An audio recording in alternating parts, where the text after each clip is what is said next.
Hi, welcome back to OnToReviews. Today I am going to be reviewing the Cuisinart 3-cup mini chopper. We've been doing a series of these all week, so I've done now the Ninja Express chopper, the Hamilton Beach Stack and Press, and the KitchenAid 3.5-cup mini chopper. So we're going to compare this to the other ones using onions, tomatoes, and walnuts and garlic to see how they compare and which one is better, if there is a better one out there. This is $34.99 currently on Amazon, so it's a little bit more than the Ninja and the Hamilton Beach and a little bit less than the KitchenAid. The KitchenAid has a puree feature, however this one has a chop and grind. So please subscribe to our channel if you haven't already. These are unsponsored reviews. We want to test in our kitchen what works best for us and what we would pick for our kitchen, and hopefully help you make informed decisions so that you don't have to take the time to do so, and also eliminate returns in the future. Please give us a like and a subscribe if you haven't already. Now let's get on to reviews. So this has two features, chop and grind. It has the same twist and lock mechanism that the KitchenAid has. You have a guide on the base here that shows you where you're gonna put this in on about a 45-degree angle, and then you click it into place. The lid has the same feature as well, so you're gonna have to put this in on a 45-degree angle to click it in place. If you don't do that, this won't work for you.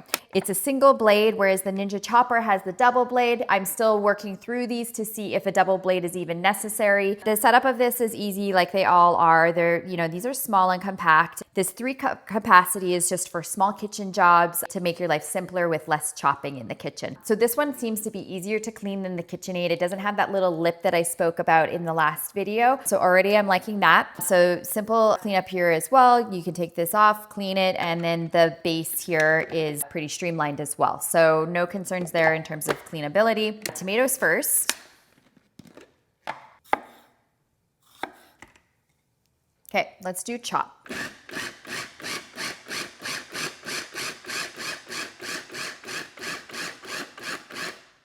All right. This one didn't catch one of the pieces, so I was trying to get it, and while I was doing that, it made a soup out of my tomato. So not loving that so far. Let's just get that out of here in a bowl. Okay, next we're gonna do onions.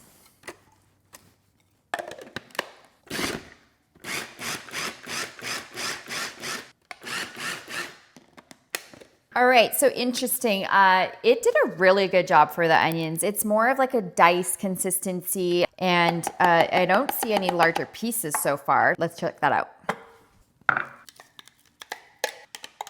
Yeah, the consistency on the onions was really nice. This is the best one so far. So kind of interesting. I'm not sure how I'm gonna make a decision here because the tomatoes was horrendous. So maybe if you just decide not to use tomatoes in this and maybe use the manual chopper, which we reviewed as well, and I'll link that below, then you might have a really expert dice for your tomatoes, and then which I think is a better product for tomato dicing anyways. And then this could be a good investment for mincing and chopping all of your other items needed while you're cooking. Okay, next let's try the garlic.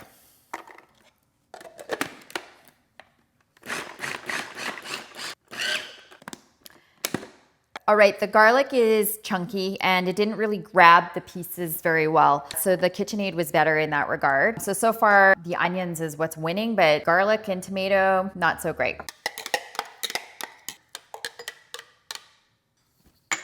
Okay, our last test is going to be the walnuts.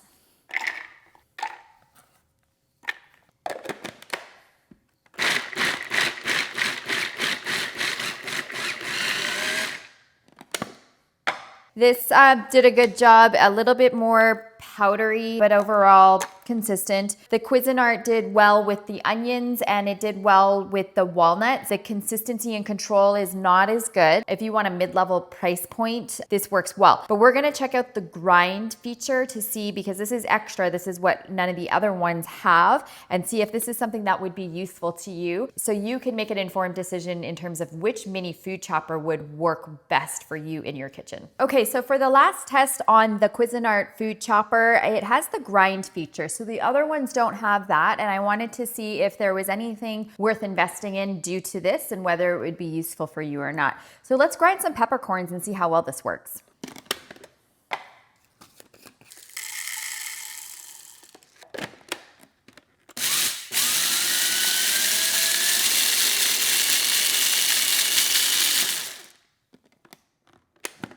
Well, it didn't work. It's pretty coarse. I think that was a fail. So I don't really know who has a use for the grind mechanism. If you can't even grind a peppercorn, I think that would be like your first thing in the kitchen that you might want to grind and have something that you can kind of barefoot contessa it and drizzle it over your food. Didn't really do the trick. So I hope these reviews were overall helpful for you. Tomorrow I will review all 4 together. We're gonna make a chimichurri and see how each one of those do. And I'll give you an overview of the pros and cons of each one so that you can make an informed decision in terms of what to invest in your kitchen. Thanks for tuning in to OnToReviews. Please subscribe if you haven't already. Give us a like below and we hope to see you soon.